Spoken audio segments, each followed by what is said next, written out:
Boa noite, seja muito bem-vindo e muito bem-vinda a mais uma transmissão do canal Planejadamente.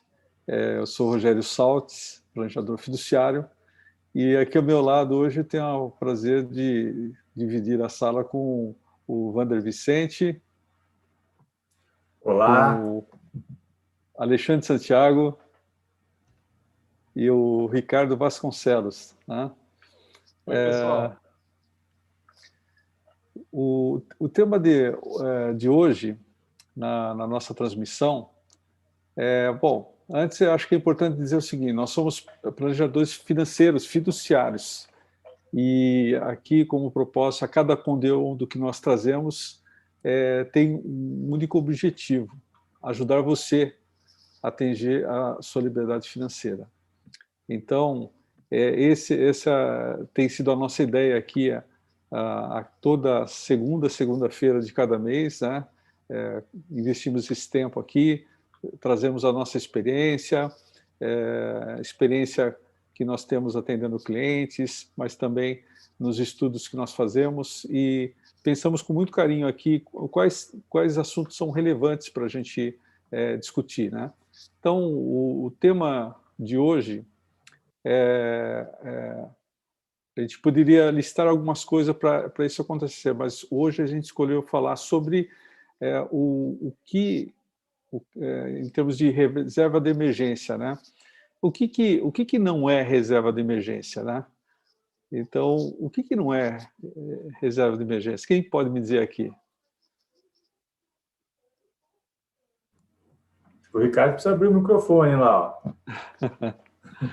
Desculpa, pessoal. Não tem problema. Vamos lá. Então, para falar para vocês o que é uma reserva de emergência, primeiro eu tenho que dizer o que não é, tá? Por exemplo, tem gente que pensa só porque tem um automóvel ou um imóvel, uma casa, um terreno, já tem uma reserva de emergência. Mas isso não é verdade. Pensa só, a pessoa ficou doente e precisa fazer uma cirurgia de emergência e descobriu que o seu plano de saúde não cobre aquele procedimento.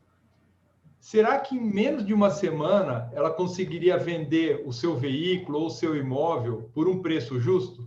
Provavelmente não, né, pessoal? Isso se chama risco de liquidez.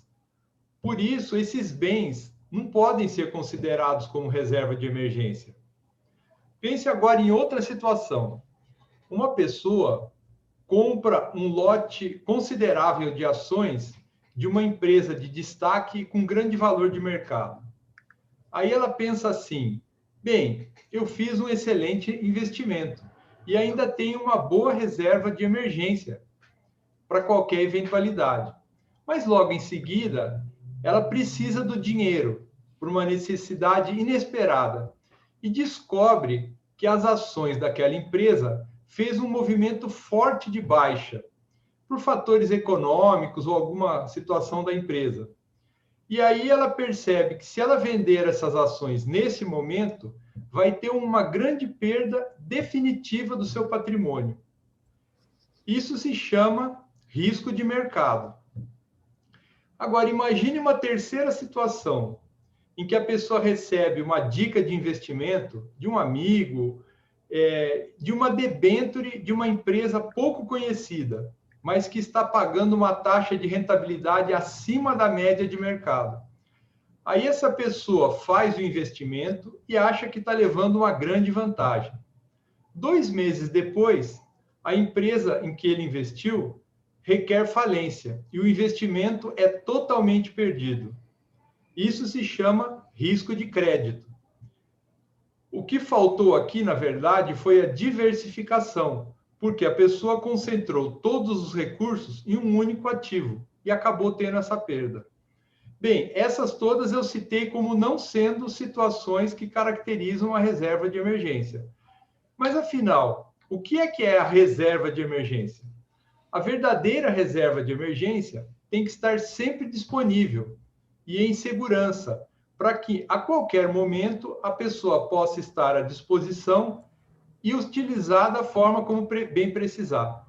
Em outras palavras, tem que ter liquidez baixo risco de oscilação e diversificação. Agora, o Vander, o que você tem a dizer a mais para a gente sobre essa questão da reserva de emergência? Ricardo, mas apesar de tudo isso que você falou, as pessoas costumam menosprezar essa questão de reserva de emergência. Isso não é uma coisa tão cultural aqui no Brasil, mas não é uma característica só do Brasil, né? Os povos latinos, via de regra, subestimam essa questão da reserva de emergência. Tem muita gente que diz assim, Ricardo, eu acho que no dia a dia, você, o Alexandre, o Rogério, eu já escutei bastante isso, né? Não sei se eu estarei vivo amanhã, vou guardar dinheiro para imprevisto, né? Ou então, só se vive uma vez, né? Então, vou deixar dinheiro para os outros. Então, eu já escutei bastante isso no meu dia a dia, em palestra, em conversa com o cliente. Já escutei também coisas como, se já não sobra dinheiro nem para pagar as contas, imagina deixar algum dinheiro em algum lugar para que eu queira, para se acontecer algo, né? Não tem nem dinheiro sobrando para mim no dia a dia, né? Eu não consigo fazer nem as coisas que eu gosto, vou deixar dinheiro guardado? Ou então aquele pensamento clássico também, né? Eu sei que é importante, reserva de emergência, eu escuto isso na internet, escuto isso de pessoas próximas, mas precisa ficar para um outro momento porque eu estou com outras prioridades agora, né? Isso é super comum, é mais comum do que vocês imaginam. Quem aí desse lado nunca pensou sobre isso, não teve nenhuma dessas reflexões? Então, essas coisas só deixam de ser menos importantes, né, quando aquele imprevisto acontece. Então, o carro quebra e fica uma nota para arrumar. Tem aquele vazamento gigante na casa. Algum parente ou algum amigo precisa de dinheiro de forma imediata. E se você não tem essa liquidez que o Ricardo trouxe? Como é que fica isso? Pois é, então, gente, esses pontos assim são aspectos muito importantes, né?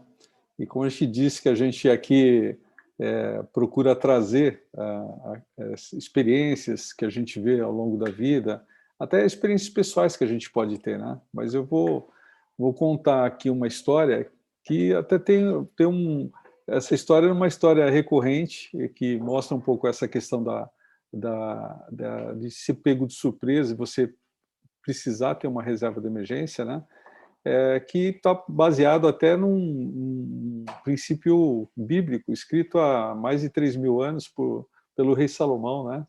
Ou seja, vou parafrasear aqui, não vou citar referência, mas vocês pesquisarem, vocês vão encontrar facilmente essa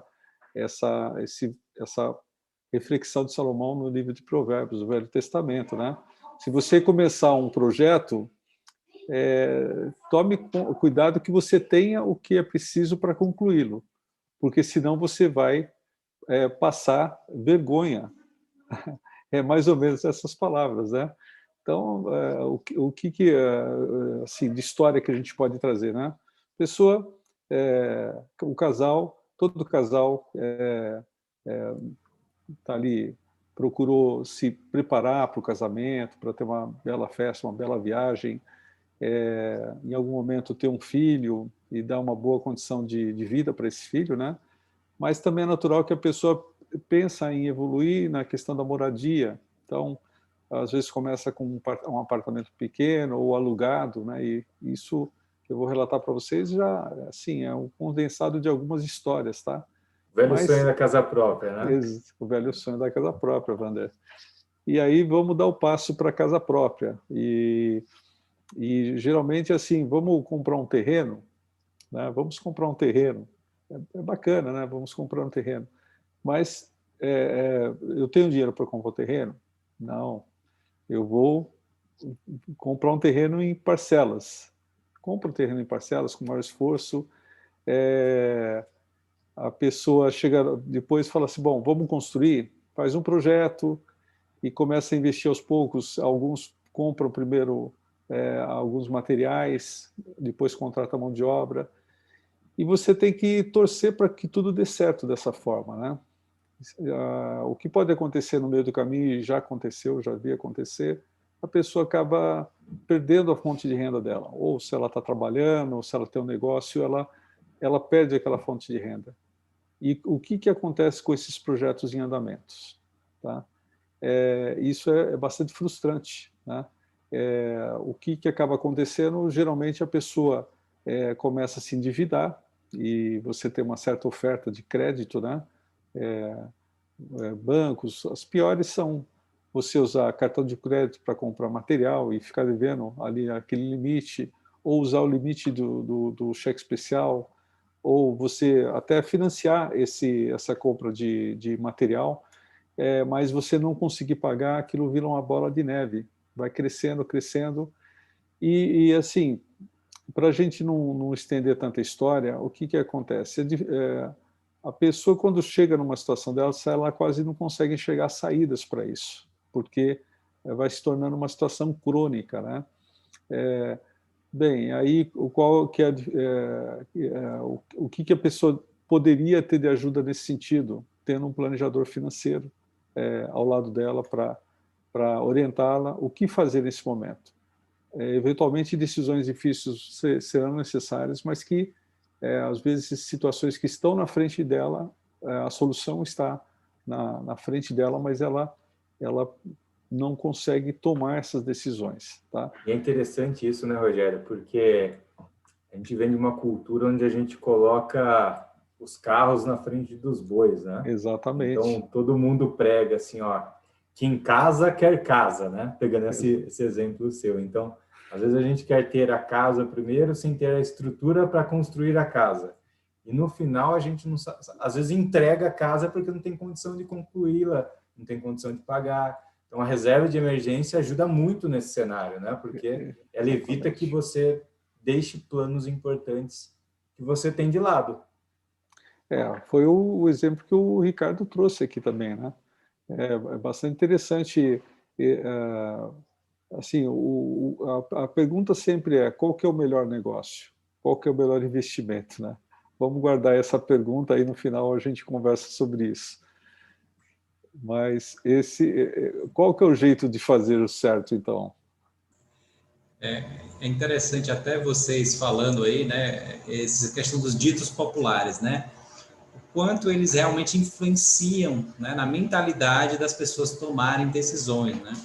E hoje, além dos ditos populares, né, que já foram arraigados aí pelos avós, né, pelos pais, a gente tem os influenciadores, né, digitais sobre o assunto, né, sobre o tema finanças pessoais. E aí, como o Ricardo muito bem citou, né, essa questão da reserva de emergência, assim, tem pessoas falando que as ações são a salvação de tudo, né, sem pensar muito nessa questão, a pessoa precisa de liquidez, precisa de baixa oscilação, de menor risco possível para ter a reserva de emergência, né?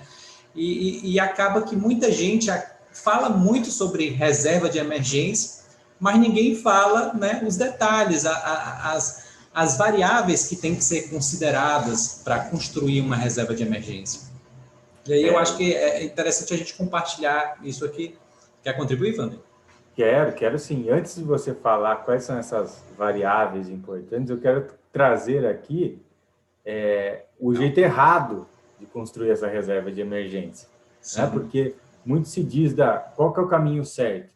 É importante as pessoas refletirem também se elas não estão optando pelo caminho errado, que é ter a reserva de emergência, primeiro, igual você trouxe, né? Em um lugar que não é seguro.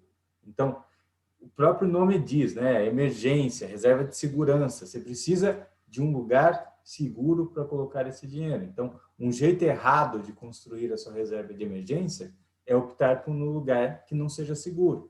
Um outro jeito errado, que o Ricardo bem destacou, né? É colocar sua reserva de emergência em um lugar que não tem liquidez, que você não consegue transformar um ativo ou algo em dinheiro rápido para você suprir alguma necessidade.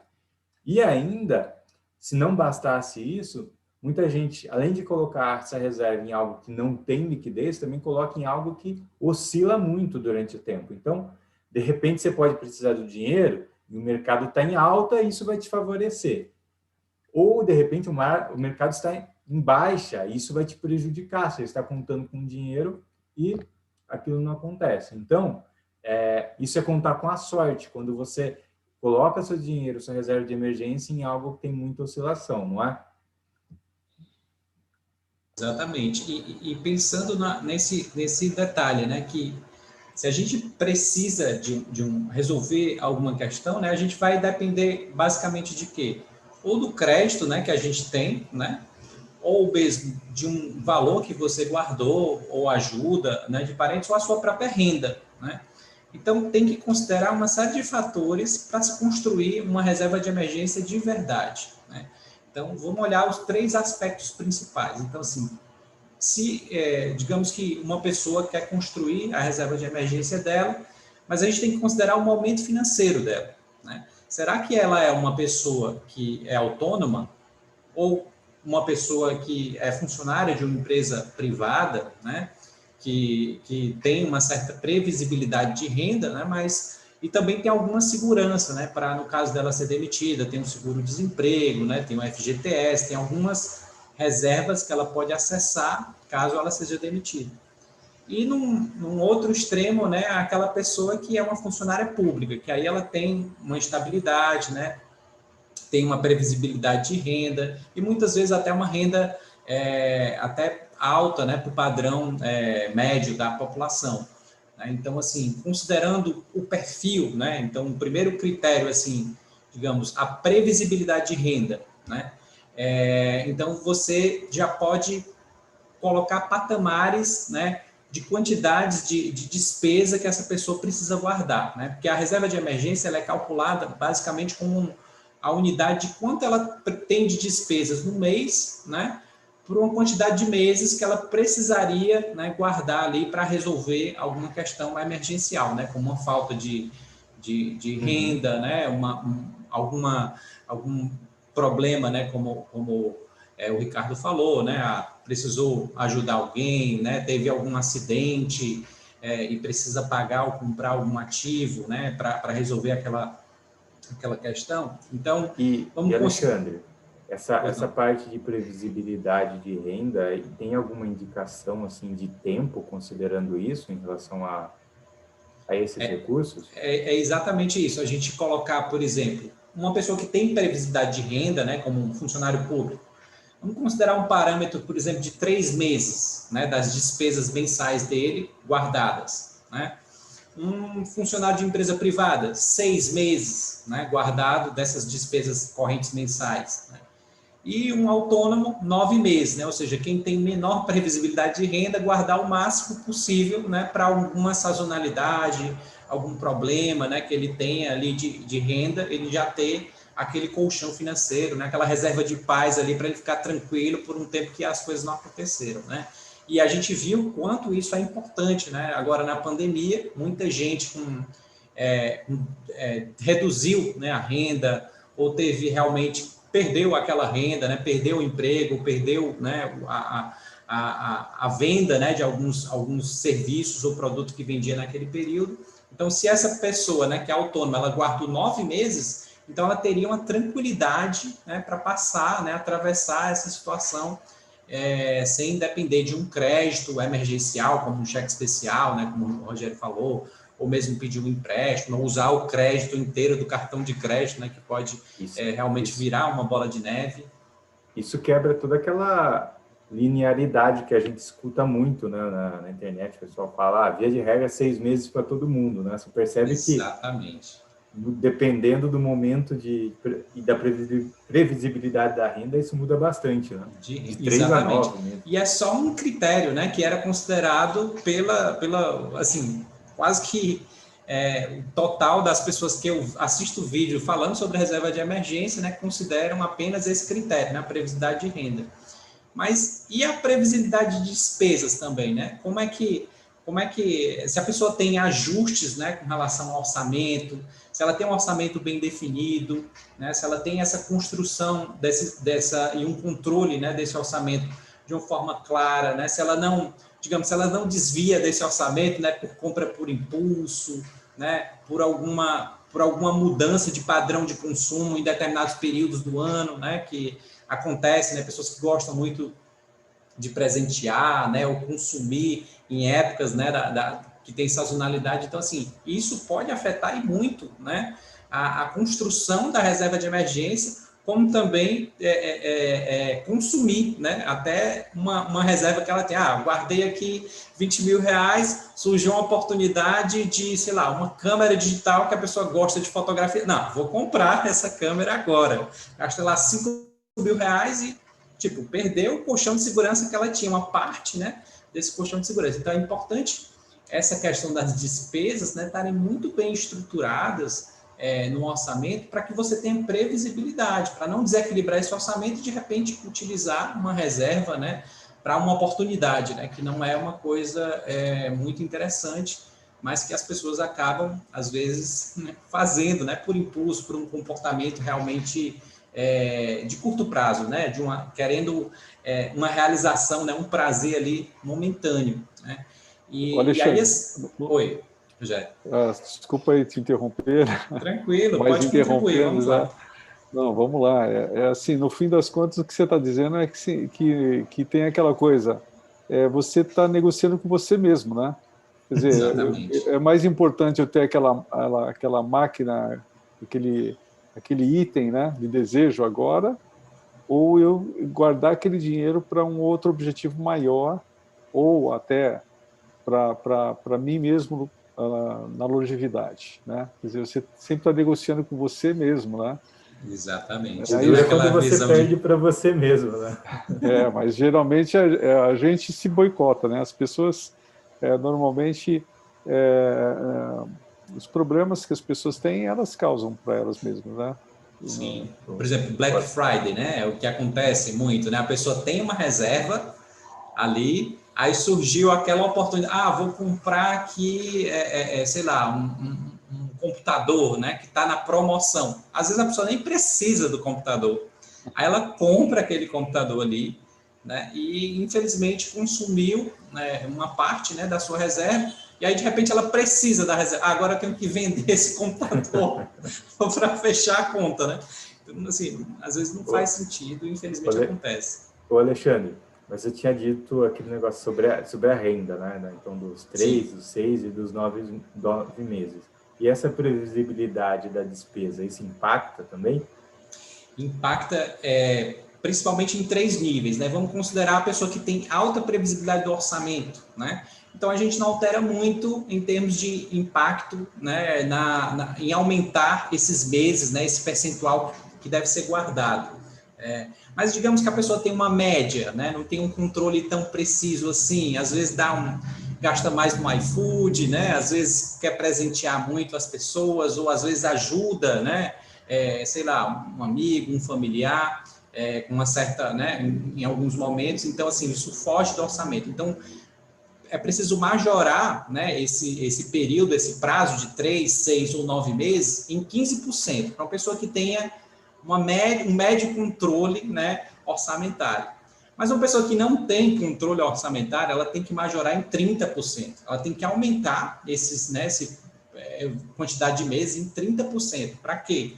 Para que esse valor, esse colchão, né, seja maior, já que ela não tem um controle muito preciso, né, do orçamento dela. Então, ela já aumente quando ela construir o orçamento dela, ela botar um pouquinho a mais para guardar e alcançar esse objetivo, né, de 3 meses, que podem se transformar em 5 ou 6 meses, né, para um funcionário público, para um funcionário de empresa privada, pode transformar de 6 até 11 meses, né, se ela majorar isso.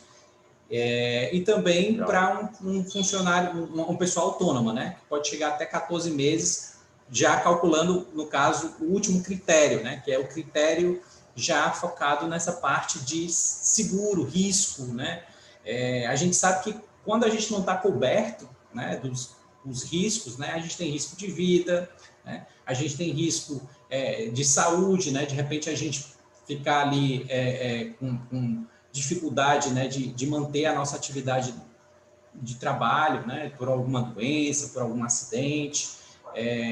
Tem os seguros também patrimoniais, né, seguro imobiliário, né, seguro de carro, e também o plano de saúde, né, como o Ricardo estava falando, né, se a pessoa não tiver um plano de saúde, precisar de uma UTI ou algum procedimento, né,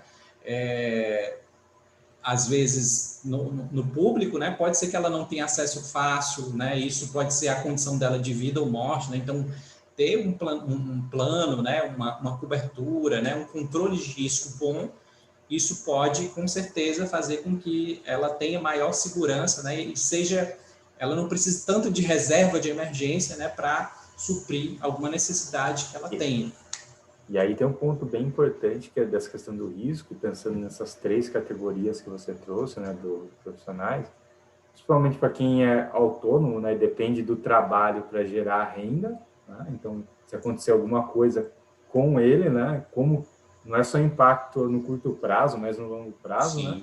E quando a pessoa tem bastante dependentes, né, ou um dependente muito novo, ou dependentes exclusivamente dele, né? Então, são pontos importantes que essa análise se torna um pouquinho maior, né? Exatamente. E aí também a majoração é da mesma forma que no critério de despesas, né? Então, se a pessoa tem realmente seguros, né? Se ela tem o controle e está se mantendo, digamos, blindada, né? Dos riscos que ela tem, ela não precisa ajustar nada, né? Porque ela já está cobrindo, né? Essas reservas através dos seguros. Mas se ela tem um risco, um controle médio, né, ela pode majorar em 15%, né, esse valor total, já considerando tanto os meses, né, lá do critério de renda, mais o percentual que ela considerou na parte de previsibilidade de despesas, somando, né, um percentual de 15% também para essa questão da gestão de risco dela. E se ela tiver um risco alto, né, uma pessoa que, não vou botar o meu seguro do carro, não tenho seguro imobiliário, não faço plano de saúde, e aí ela vai ter que majorar mais ainda, né? Ela vai jogar pelo menos 30% sobre o valor total que ela já acumulou, né? Tanto dos meses, né, que ela precisa de previsibilidade de renda, de despesas, e acrescentando esse a mais também na parte de risco. E aí sim, né, você tem um prazo, né, em termos de meses de despesas, né, guardado ali para uma emergência, que pode lhe ajudar bastante. Lógico que, dependendo da situação, né, que a pessoa tenha, pode ser que isso ainda assim não seja totalmente suficiente, né, mas que já é uma grande segurança para que ela tenha tranquilidade para ela, para a família dela, né, e isso tem que ser ajustado, tem que ser revisto, e por isso que é tão importante, né, um planejador para olhar esses aspectos, né, como um todo, mitigar esses riscos. Vai lá, Rogério. Isso que eu ia falar mesmo, né? Porque, rapaz, eu fico vendo você falar aqui 15%, faz isso, faz aquilo. Tem gente que acha que olha você falando, vira o olho até aqui, né?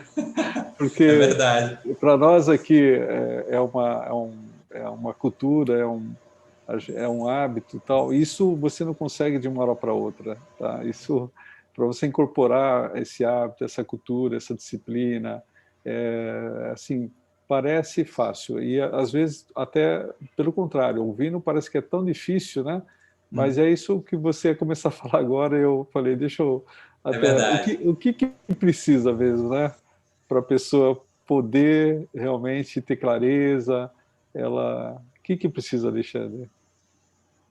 Que é fundamental primeiro, né, ela entender o momento financeiro dela, né, ter um profissional ao lado dela para ajudar a ela entender, né, esses aspectos dos riscos, do orçamento, né, da renda dela. Isso ficando claro, né, ela com certeza vai fazer o cálculo correto para estabelecer essa reserva de emergência de uma forma coerente, né, com o momento financeiro dela, com a estratégia, né, que ela precisa. E aí eu fiz aqui um exemplo, só para a gente tentar mensurar, né, e ficar bem ilustrado. Por exemplo, uma pessoa que tem um custo, né, digamos que uma pessoa casada, né, tem um filho, digamos que ela tem um custo aí de R$5.000, certo, por mês, até para facilitar o cálculo, vamos botar R$5.000. Ela é uma pessoa freelancer, né, então ela precisa de 9 meses, pelo menos, guardado ali, né, para ter a tranquilidade dela em caso falte renda, né, ou surja uma emergência. Ela não tem controle de custo, ela não tem controle em aplicativo, não define orçamento, nada, ela compra por impulso. Então, a gente vai precisar majorar em 30%, né? E com relação a risco, ela também não tem nada, nem plano de saúde, nem seguro de vida, nem de carro, nem de imobiliário. Então, majoramos, então, mais 30%. Então, Em assim, outras palavras, está lascada, né? Isso está lascada mesmo. Tá precisando de guardar muita reserva, né, para suprir algum risco que ela tenha, né, algum problema que ela tenha na frente. Então, assim, ela precisaria, uma pessoa como essa, né, ela precisaria aí de 14,4 meses guardado para ter tranquilidade, né? Considerando os 5 mil reais, seria 72 mil reais que ela teria que guardar, né? Como reserva de emergência, para que ela fosse ter tranquilidade. Mas assim, quanto tempo vai demorar para uma pessoa chegar, né, com a renda que ela tem, né? Digamos, se ela tem uma despesa de 5 mil, digamos que ela tem uma renda de 7, né? Que ela consiga guardar R$ 2.000 por mês, né? Isso vai demorar o quê? 36 meses para ela formar essa reserva de emergência, né? E aí, então, assim, a gente tem que fazer esse horizonte, né? Entender quais são esses aspectos, até para diminuir esse valor, de repente, contratar seguros, né? Organizar o orçamento, definir esse orçamento para diminuir esse valor, né? Então, assim, é tudo uma questão de ajuste, acompanhamento, orientação, para que ele possa ter clareza para tomar uma decisão correta, né? E como é que a pessoa chega a um contato com alguém como você para ajudar nessas contas todas? Porque na altura do campeonato já perdi o controle desse negócio, né? Quer dizer, estou me colocando a pessoa que está assistindo, parece ser Verdade. complexo, né? Como é que a pessoa faz? A gente, aqui no canal, né, do Planejadamente, você pode acessar, né, o nosso canal. Lá, se você for em sobre no canal, tem o link do check-up financeiro para você fazer, né? Lá nesse check-up vai te dar meio que um diagnóstico, né, do que você, né, como você está em cada um desses aspectos, né, do seu planejamento financeiro. Orçamento, risco, né, investimento, né, objetivos. Então, assim, com esse diagnóstico, meio que você já tem essa pontuação e um planejador financeiro vai entrar em contato com você, né? Ou o Vander, ou o Ricardo, ou o Rogério, ou eu mesmo. Tá lá os 4 links, você pode acessar. É muito simples e rápido, né? Em 4 minutinhos você resolve, responde e já vai ter mais ou menos um check-up, né, das suas finanças pessoais e alguém para te ajudar. E é importante falar isso porque também, né? Hoje, a maior parte da população brasileira é endividada, certo? Isso Verdade. comumente as pessoas sabem. E uma das principais razões para isso é a falta dessa reserva de emergência que nós estamos tanto discutindo aqui. Então, esse check-up vai te ajudar, inclusive, a entender um pouquinho melhor isso, para você ter mais base, até mesmo para evitar que você faça o mesmo movimento da massa e evitar ter, infelizmente, o resultado que a maioria das pessoas tem nesse aspecto, né? De sofrer com os imprevistos. Isso, a gente deixa então aqui, como o Alexandre orientou, a referência nossa, a nossa disposição aqui em fazer essa orientação, em responder a esse diagnóstico, fazer uma devolutiva sobre esse check-up financeiro, mas eventualmente você chegou a esse canal, a esse bate-papo aqui, através de um convite de um planejador financeiro da Fiduc, que não está aqui nesse quadro agora. Você pode procurar ele também. Eventualmente ele já te propôs esse check-up financeiro, né? E a gente está tratando aqui de um fundamento, de um pilar muito importante. Pensando que a nossa vida é uma construção e que nessa construção tem pilares sólidos que precisam estar em pé, um deles, que é um dos principais, é esse tema que a gente está tratando, tá? E para isso a gente, na próxima live que a gente vai fazer, no próximo bate-papo, a gente vai se deter na construção desse orçamento. Então, enfim, tudo isso que a gente falou aqui, essas reflexões, a gente vai trazer aqui dicas importantes para você em relação à construção disso que é tão importante, que é o orçamento, para você não ser pego de surpresa em nenhum momento da sua vida. Planejamento é isso, né? A gente antecipar, imaginar cenários e evitar problemas que você não esteja preparado para eles, tá? a gente não ficar ancorado em vieses de confiança, que é um viés comportamental, né? Assim, acho que a gente precisa acreditar e batalhar e correr atrás das coisas, mas a gente precisa, na medida do possível, também se preparar para diversos cenários, tá? Muitas coisas a gente não tem controle e a gente precisa focar naquilo que a gente tem controle. E a construção dessa reserva, né, é algo que vai nos ajudar muito nessas situações incertas. Agora, assim, é claro, a gente pode estar aqui, você pode estar assistindo, imagina o seguinte, olha, eu ganho um valor e gasto mais do que eu ganho, e tenho dívidas, como é que eu vou conseguir criar reservas? Veja, essa construção de orçamento vai trazer dicas em relação a isso. Então, se você realmente quer ajuda, segue aqui com a gente, que a gente está aqui nesse objetivo, nessa disposição. E estamos juntos, né? Estamos juntos, tá? Bom, agora, para aqueles que já conseguiram equalizar isso e falam assim, puxa, mas como é que eu faço para investir essa reserva, né? A gente vai repetir isso aqui, mas nós temos acesso a um modelo que está há pouco tempo no Brasil, um modelo fiduciário, muito amplamente conhecido pelas grandes famílias, mas hoje, através da Fiduc, com acesso para as demais pessoas, tá?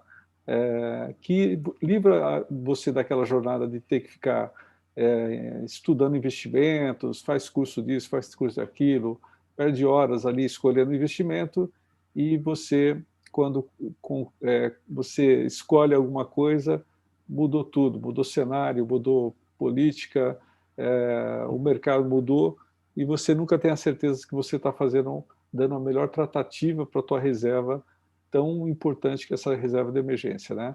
Nesse modelo fiduciário, você tem um veículo lá destinado para isso, tá?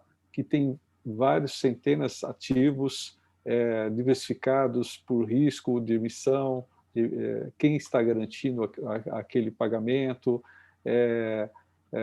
por índices diferentes, estratégias diferentes, e com uma dinâmica que esteja sempre priorizando o melhor cenário que vem pela frente, tá? Então, esse veículo que eu estou falando é o Fiduc Renda Fixa, né? É acessível através de nós, planejadores fiduciários da Fiduc. Então, já colocamos à disposição também, se você quiser conhecer mais, e conhecer mais do modelo, entender mais essa dinâmica de uma forma mais completa. Nós aqui teremos o maior prazer em falar sobre isso, mas também o planejador que te convidou aqui para essa conversa, para esse bate-papo aqui também, pode te ajudar muito com isso. Enfim, é isso, gente. Mais alguma coisa aqui que vocês queiram comentar antes da gente despedir do pessoal? Tem alguma pergunta no chat, Wander? Para não perder o costume. Não tem nada no chat, mas eu gostaria de comentar algo. Se você está buscando aquele caminho para colocar a cabeça tranquila, ter uma boa noite de sono, está com essa preocupação em relação a recursos financeiros, a reserva de emergência é muito melhor que muito remédio que tem por aí, viu? Vai te fazer dormir super bem. Então, se você assistiu, mas perdeu algum ponto, assiste de novo essa transmissão, esse evento, porque isso vai te ajudar muito. E não esqueça de procurar um planejador financeiro, que ele vai te ajudar a construir isso da forma certa. Isso. Então, se tiver alguma dúvida, né, deixa um comentário. Isso. Né? É isso que eu ia Já falar. curte e compartilha com outras pessoas que podem precisar desse conteúdo. Né? A gente está construindo, né, esse canal, que é um espaço aqui, né, de bate-papo mesmo. A gente está aqui querendo cumprir o nosso papel na sociedade, que é ajudar as pessoas a tomarem melhores decisões, né, na jornada financeira. Então, assim, a gente está aqui à disposição, né, para conversar, para te ajudar e para te ajudar a tomar melhores decisões. Perfeito. Então, vou deixando aqui meu abraço, deixar a oportunidade dos amigos aqui se despedirem também, esperando vocês aí para o próximo bate-papo aqui no canal Planejadamente.